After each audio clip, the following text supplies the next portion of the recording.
Today's daf is daf lamed hey, and we spoke about the top sugya of leka kizayis b'chtech pras yesterday.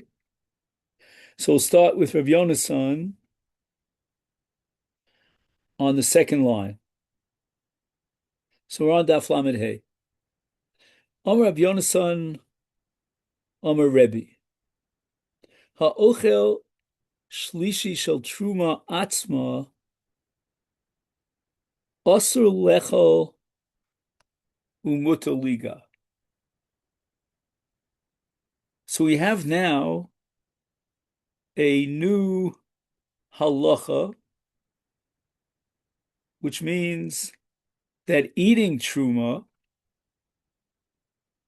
will give you the status of the ochel. The ochel is a shlishi, which is posel in the case of truma.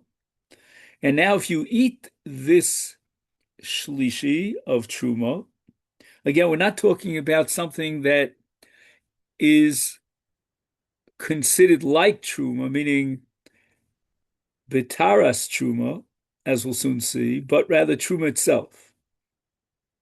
So once you eat the truma that's a shlishi, which itself is posel, you become osur and prohibited from eating truma by virtue of the fact that you ate the truma. However, mutoliga, you're allowed to touch truma, meaning that a shlishi in truma does not transmit the contamination of tuma. So your din is equal to that of a shlishi for truma, and a shlishi to truma does not transmit tuma. So you become tameh because you ate and consumed the truma, which was a shlishi, but you do not pass on that tuma.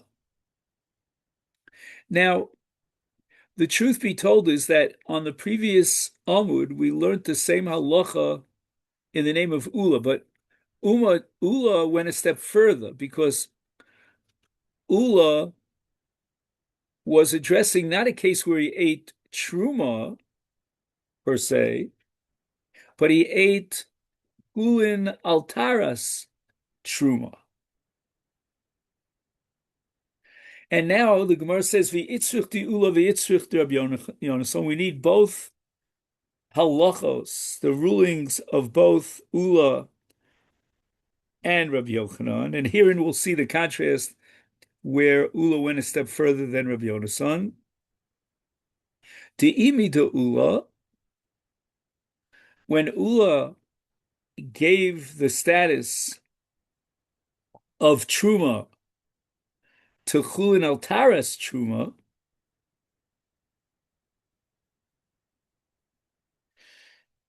Hava mina, I would say, Hani mili bechulin shenasu altaras truma, val truma benegio nami osur. We know that the real McCoy, the real genuine truma itself, not chulin shenasu altaras truma, which is only a keilu, like a truma, but it's not really truma. But when you get to truma itself, we want to upgrade it by one notch, and therefore the laws of tuma should go beyond. And therefore, if we only had Ula's halacha, and Ula was machmir in the case of Chulin Shenas Altaras Truma vis-a-vis Rabbi Yonasan, so maybe he would also be machmir in Truma Atzma. And whereas Rabbi Yonasan ruled that the Ochel Truma would not be Metame Truma, Benegia, could be that Ula would go a step further and he'd say that once you get to Truma Atzma, when it itself is inherently Truma, then even Negia is Asur and would pass on the Tuma. And that would mean that the Chachamim consider the Ochel Truma Atzma to be like a Sheni L'Tuma, such that now he can, through his Nagia, he can generate a Shlishi Latuma. And now on the flip side, it's the Rabbi Yonasan. So now the question is, why do we need Rabbi Yonasan? I mean, everything that Rabbi Yonasan said, we have in Ula, and not only that, Ula went a step further, and he said that this halacha of ochel b'truma applies not only to truma atzma, but even to chulin shenasu al taras truma. Imi Rabbi Yonasan hava, I mean, I would have said hanimili truma if he eats the actual truma, the truma atzma. That's when Rabbi Yonasan says that if he eats the truma atzma, then he becomes posel, like the truma itself. It's almost like the truma is contagious, and now his body takes on the same status as the truma. And that would mean that his body now becomes a shlishi for truma, which is completely excluded, and he can't eat truma. Aval chulin b'achila namishar. If it was the case of ula, namely chulin altaras truma, then maybe we would say that Rabbi Yonasan would be makil to such an extent that he would hold that even though you ate a substitute for truma, which means chulin shenas altaris truma, you don't passel yourself for truma. You're allowed to eat truma. So we need both.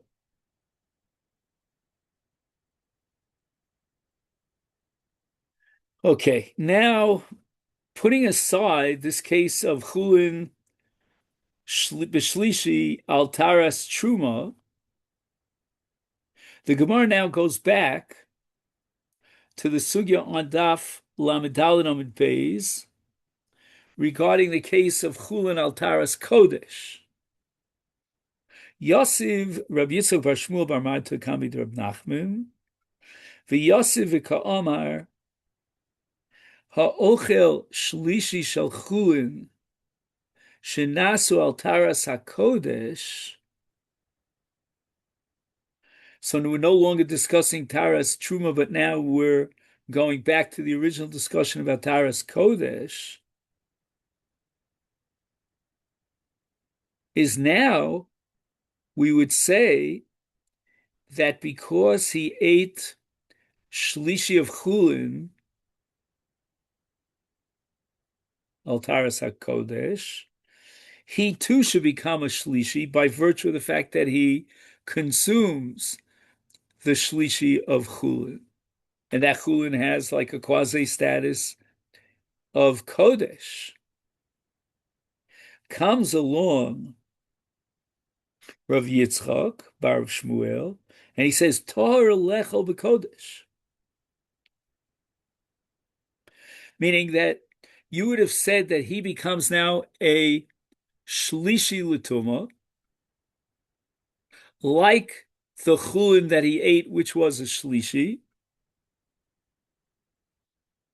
and that shlishi has the status of shlishi shel kodesh, and shlishi shel kodesh, if it comes in contact with other food, it contaminates that food as a revi.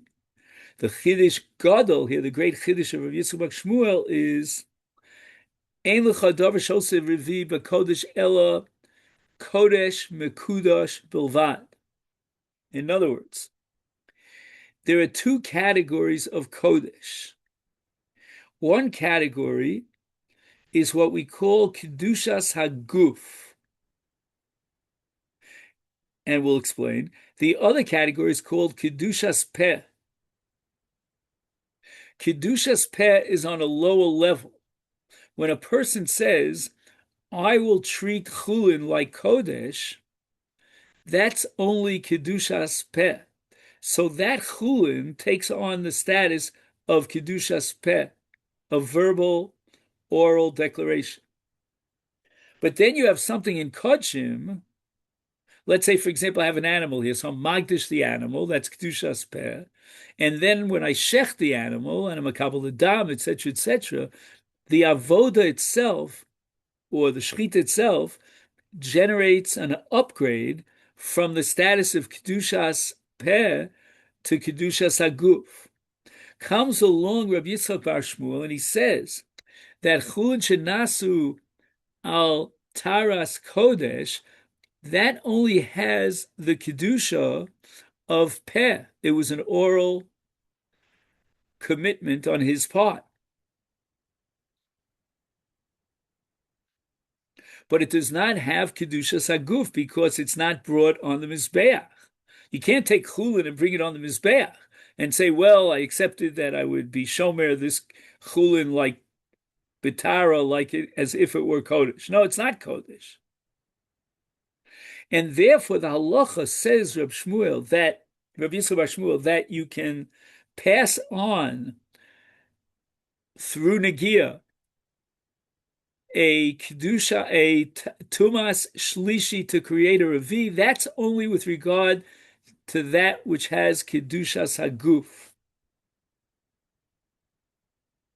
So again, that means that according to Rabbi Yitzchak, if he ate chulin shenasu al taras hakodesh, and that chulin had the status of a shlishi l'tuma, although he himself would now be, through his consumption, a shlishi, but not a shlishi that could pass on and transmit the tuma to create a revi.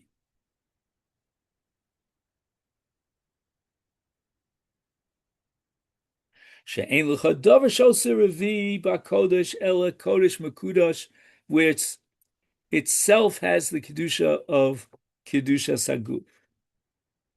Mosiv Rabbi Rami Bar Chama.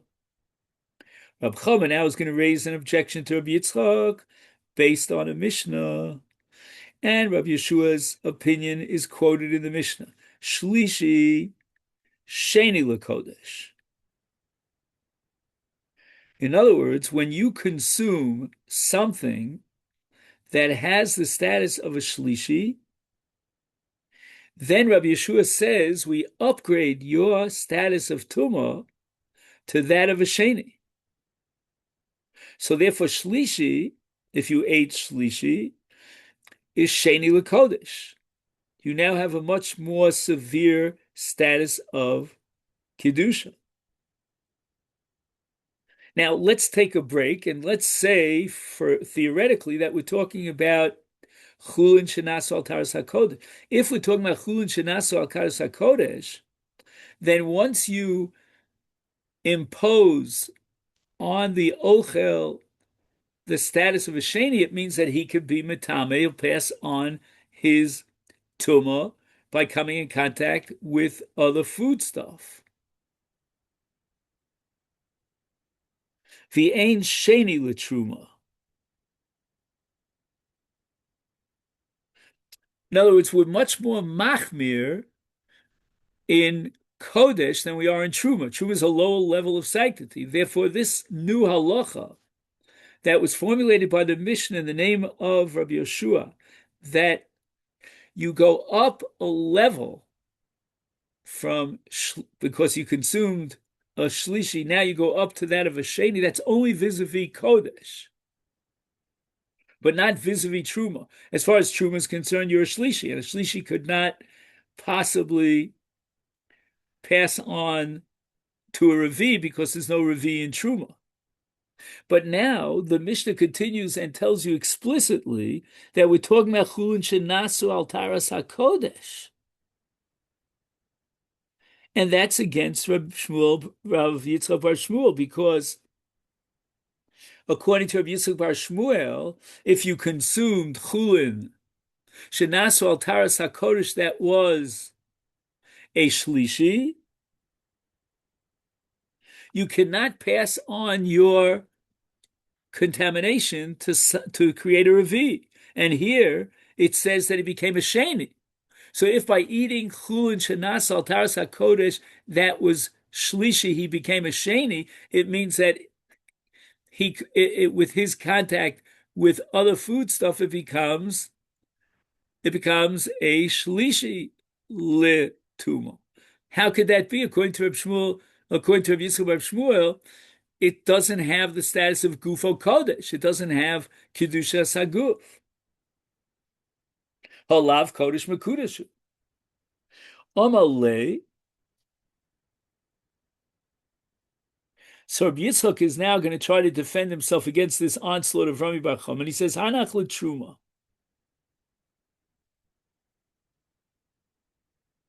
You see, we made one mistake when we read the Mishnah that's quoted here by Rami. We thought he's talking about Chulin Shenas al Taras HaKodesh. And then we have a very good kasha because we're saying that if it was al Taras HaKodesh, then eating a shlishi would make him into a sheni, which means that he could pass on his tumah to Kodesh. But a careful reading of the Mishnah will indicate that we're not talking about chulin shenasu al taras hakodesh, but rather chulin shenasu al taras truma. Shetarasa tumahi etzel kodesh. In other words, why do we say that by eating the shlishi of chulin shenas al taras truma, he now could pass on, he has status of sheni, and he could pass on his tuma to kodesh? That's because that which is considered tahara for truma is tmeya for chulin. I'm sorry, is tmeya for kodesh. Right? In that relative comparison between truma and kodesh, the statement of Rabbi Yitzchak is that which is tahar for truma is tameh for kodesh. That's how the Rabbanan established the mechanism here. So therefore, Rabbi Yitzchak says to Rami Bar Chama, don't ask me any kashas from the Mishnah that says Sheni LeKodesh, because that Mishnah is operating with a whole different mechanism, a whole different principle. Namely, that if you accept upon yourself Chulin, Shenasu, Altaris, Truma, and then you ate a Shlishi, you cannot now passel Truma because a Shlishi can't make a Revi in Truma. But we're going to consider you as a Sheni as far as Kodesh is concerned.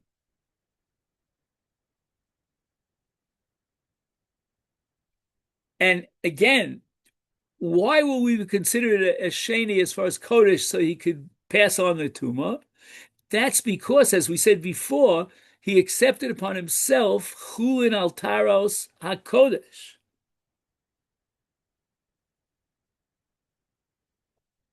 Now, all this is based, according to Rashi at least, on the fact that we have different standards of Shmirah. If a person, and as we described yesterday, a Kohen who generally eats Truma, but he doesn't eat Kodesh, he'll give a certain level of Shmiras Tahara that is appropriate for Truma, but he doesn't give a higher level of, a more meticulous level of Shmirah that's appropriate to Kodesh. Masha Einkein, in the case of a Kohen who eats Kodesh on a regular basis, he's in and out of the Mikdash, whatever it is.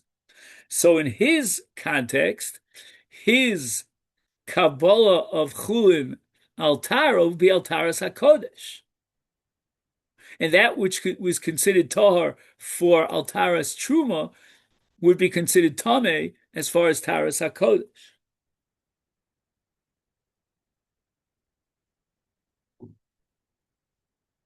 Now, from whence do we know that Rabbi Yonasan I'm sorry, Rabbi Yitzchak is operating with this principle that which is tahar for truma is tameh for kodesh, minot temra. This nan, we're going to derive it from Mishnah Chagiga.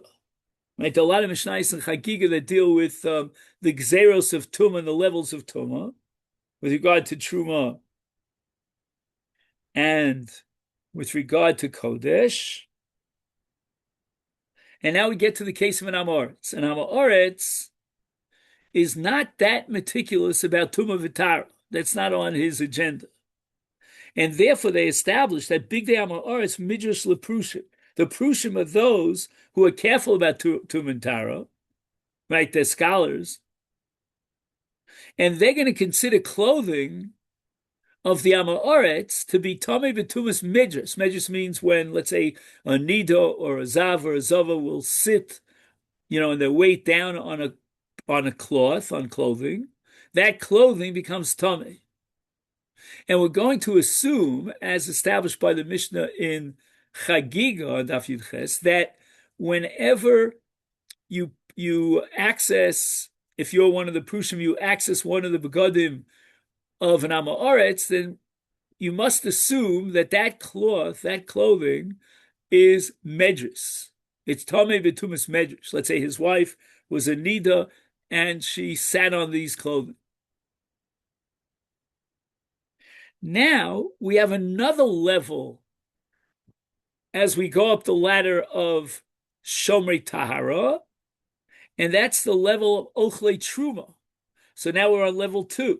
And Big Day Prushim, Medris LaOchlei Truma. Those who are more makpid about Truma, because they eat Truma, Kohanim that eat Truma, they have to be super careful about Tumah V'Tara, because there's a very severe Isur of eating Truma B'Tumah. So the begadim of a parush vis-a-vis a Kohen who generally eats Truma is considered Tameh. He's got to be machmir in his shmira.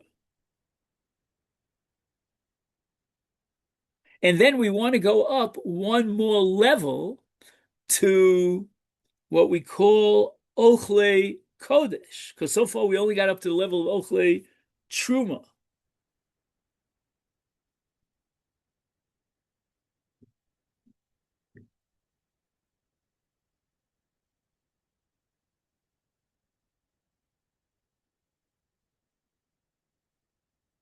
So now the Mishnah says, Big Day Ochlei Truma, Medjus LeKodesh. We finally hit the highest level, right? Boom, it hit the red bell over there on top. And that is Ochlei Kodesh. And the Gadim of Ochlei Truma, says the Mishnah, are considered Tamei Tumas Medjus, which we vis-a-vis the Ochlei Kodesh. And this would support and prove the Shita Rabbi Yisrael Bar Shmuel that when we compare Truma and Ochlei Truma to Kodesh and Ochlei Kodesh, that which is Tar for Ochlei Truma is considered Tameh for Ochlei Kodesh. And the Gemara rejects it. Amar Rava, Midrashos Ka'amrit. Midrashos is a whole nother story over here. We're not talking about levels of Tumah and, whether or not making this person, if it was Altaras HaKodesh, want to make him into a Sheni L'Tumah, so none of that is relevant here. We're talking about Midrashos. Medrash is something that's very common. Shani Midrashos, Shemeteshiv Aleha Nida. In other words, it's very common to have Tumas Medrash. Again, this is so foreign to us because we don't know anything about this. But when we talk about Zav and Zava and Nida and so forth, and Yoledes, this is a real serious common source of Tumah. And therefore, Shemeteshiv Alav Ishto Nida. We have to be careful about Medrash, which, by the way, Medrash is an Avatuma, and it's Matame Odav Kalim. I mean, that's a very severe high level of tu. And for someone who eats Kodesh, we got to be very careful about that. And therefore, when it comes to Medrash, we're going to be super duper careful.